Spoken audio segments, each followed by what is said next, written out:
So Disney got hacked. Disney have confirmed that they have been hacked as well. 1.1 terabytes of data, quite a lot of information, and yeah, it's quite big. There's been a whole bunch of reveals from it. Some pretty small, some bigger than others, which we'll get to. One of them was like Aliens Fireteam Elite was getting a sequel. I don't think anyone really cares about that, but fine. And it's all for all their sort of Slack channels, so how they're sort of communicating on things like that. But then also, one of the interesting things which was revealed, and I do think this is interesting, Jeremy Renner had an app. All right, I know it sounds really dumb. He had his own app, and it got shut down. He blamed online trolls. Turns out it was Disney, which is interesting. This is probably the most interesting thing that's come out thus far from the Disney hack. Don't expect great stuff, but this is interesting because you remember Disney likes to blame toxic fans all the time. I mean, it could just be them. So basically, Jeremy Renner had an app, right? Jeremy Renner Official. That's what it was called. It was a Jeremy Renner app. It was an app where it was basically like a forum, and where Jeremy Renner would share his singing and photos, and it's like an all-in-one Jeremy Renner app, which is fine, Kudos to him, I guess, for setting it up for fans. You did have to pay for it and stuff, but people paid for it, and it was successful. Anyway, it got shut down. So this is some screenshots of it, by the way. Here you go. Jeremy Renner Official. It was a real thing. Connect with two-time Academy Award nominee Jeremy Renner on his official app. Exclusive content, exciting giveaways, cool prizes. I mean, it's clearly just for fans of him, and he's a dude for setting it up. I think that's quite cool, to be fair. Good on him. So, it got shut down. I think it needs to be noted that Jeremy Renner is the only actual Avenger to actually save somebody in real life. True story. Yeah, true. So in 2019, New York Times says they published an article saying the rise and fall of the Jeremy Renner app, which was a real thing. Online trolls ruined the app, which allowed the Avengers actor to connect with and monetize his superfans. He released at the time the app has jumped the shark, literally, due to clever individuals that were able to manipulate ways to impersonate me and others within the app. I've asked EscapeX, the company that runs this app, to shut it down immediately and refund anyone who's purchased any stars over the last 90 days. What was supposed to be a place for fans to connect with each other has turned into a place that is everything I detest and can't or won't condone. My sincere apologies for this to have not turned out the way it was intended. To all the super fans who have supported me with your words of encouragement, amazing art, stories, and time shared on the app, a genuine thank you. And I hope to see you on Instagram, Twitter, YouTube, and Facebook. Right? Just if this was true, he could have just got the developers to change something in the code, and it would have fixed whatever it was that was causing the issue. That's not true, though, is it? So yeah, it got found out in the Disney files. So just going through, Disney forced Jeremy Renner to shut down the Jeremy Renner app using a non-compete clause in his Marvel contract. Internal emails show they saw it as a legitimate threat to Disney Plus and possibly all other media as well. Interesting. I mean, this is the most ridiculous and stupid thing. They want ever control. But it's dumb anyway, because Jeremy Renner's popularity only feeds into the popularity of the franchises that he's in. How utterly stupid. So that's it. That's the story. What do you guys think? I think it's hilarious that they won't let him do that, but yet Mark Hamill and all these other suckers can go run around doing all they want to do, say whatever they want to say. That's no big deal. What is wrong with Jeremy? Is he possibly a little conservative? Mm-hmm. I have a feeling. Here's the thing. I know two people who know him personally, which is funny because they're two completely different stories, or at least feelings on the person. One's an older story, so that one it was probably when he was young and being a prick, because that person didn't like him. But another individual who knows him and actually worked with him and said he's an amazing guy and is probably one of the most conservative people I know. So And he didn't say anything about him being a wackadoo Hollywood type. And there's a type of person that Taylor Sheridan seems to hire. Sylvester Stallone, Kevin Costner. Yeah, normal people, basically, a bit bait. Just saying, just putting it out there. Not saying that's the reason. Just putting it out. Dear, oh dear. Well, Anna's publicly said she don't like him. That's not the individual I was talking about. Why? Why don't you like Jeremy? I have no idea. I think she met him once and they didn't get along. I don't remember the whole story. She once babysat for him. That's what it was. Yeah.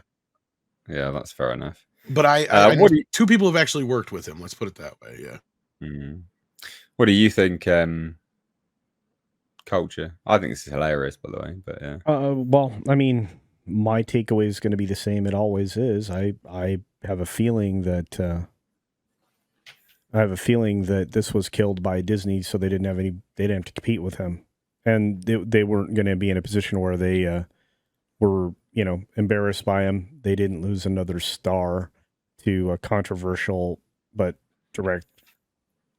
directly honest and truthful statement, because you wouldn't want that if you're Disney. If you ask me, in my opinion, I think that's what happened. I think that he didn't even say anything, because I mean, some of the conversation here was that he was the one that issued that statement. No, he didn't. It was somebody on a team that was running this app for him. My suggestion is that it was maybe his personal assistant that would have conversations with the development team behind this. He couldn't discourage Disney. That's probably part of it too, culture. So he had to come up with a stupid excuse. Yeah. Well, I think Disney gave it to him. I think Disney made him quit. Oh, well, that excuse or whatever. But no, that's we know they did. They sent him a cease and desist on it or whatever, probably. Yeah, if you're not been paying attention. Yeah. Come on, culture. We literally said Disney got him to stop because of a Marvel non-compete clause. No, but my point is, I don't believe that he was the person that issued the statement that was, critical of the fans. That's plausible too, but that's the only point I was making. Yes, I'm very familiar with the story. So yeah. Right. Yeah, no. I mean, that's my point though, is that he had to do that because he couldn't say anything disparaging about Marvel or Disney, though. That's why. That's what I was pointing. Yeah. This is their go-to. Their blame for everything is it's some online trolls. So this is the reason why I like this story is because it's a peek behind the curtain. Because we always hear, it's online trolls have done this. It's just trolls that have done this. And actually, that's just their go-to scapegoat for everything. This just confirms it, which is hilarious. Absolutely hilarious. It's frustrating. It's the same playbook they always run. And we're going to see this more and more as these leaks slowly trickle out, because mind you, this is a lot of data to go through. Tom, I thought somebody on your team was working on that. I think, Andre has mentioned it. I don't know exactly what's going on, but yeah. Yeah. So, yeah. I mean, there's a lot of stuff we have happening every day this had to happen at one of the worst possible times, but yeah. When we're slammed. But yeah, I think Midnight's Edge is actually working on this data. Well, I'm sure other people are sifting through it too. That's how we're getting these stories leaking. It's going to take time. Like that was the thing with the Sony leak, man. It took us. I mean, I came in when Andre was going through the tail end of that. And at that point, he had already kind of gone through and categorized things and known where certain things kind of were already, to where he would throw certain things at me and go, look for it. It's in here somewheres. And we'd find stuff. Like one of the last things we worked on besides Spider-Man stuff was the Popeye story with the Jendi Tartakovsky Popeye story, because everybody was blaming the emoji movie for that movie getting killed when the Popeye movie was killed prior to that even being a thing. It was just getting the ire for it, I guess. But that's neither here nor there. But we actually sifted through the emails, got all the stuff together to find what happened with this Popeye screening and when they decided to cancel that, and when the emoji movie came into the picture and how that kind of worked into it. But yeah, so hopefully, here's the thing with this leak. If this is what the hell's the name of that thing that they stole this stuff from? It's called Slack. Yeah, so this is basically like an internal chat room. So is there going to be some salacious? Yeah, is there going to be some salacious, fun stuff in here? Potentially. But do I think it's going to be as big and as bad as the stuff we got out of Sony? No. Why? Because the stuff we got out of Sony was literally like Amy Pascal's emails. Right. And that's where like 90% of the salacious stuff came from. And that's where we got a lot of this stuff was her correspondence back and forth with people because she was so high up in the chain, right? So I don't think a lot of the higher execs are probably on this Slack account. I mean, if they are, I think you'd be surprised. As they are, and they're talking about stuff they shouldn't be, well, then this is going to get juicier than I thought. But considering this is only some of the first stuff we're getting to come out yet, it depends. It's going to take a while to go through all this stuff. I think there was over 1.5 terabytes of information. And if you think about how, I mean, a web page don't take all that much or whatever. So that's a lot of stuff to go through. So probably years worth of messages, right? So we'll have to see how long it takes. In fact, I won't say any more than that. Yes, we are working on it, but yeah.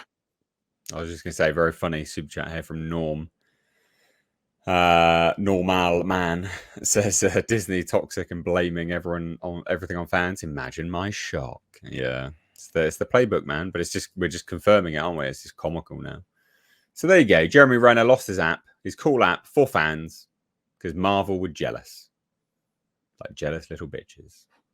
I think that's the most comical part of this because they're jealous. There you go. There you go. Cool. Excellent. Good bit of fun there. Good bit of fun.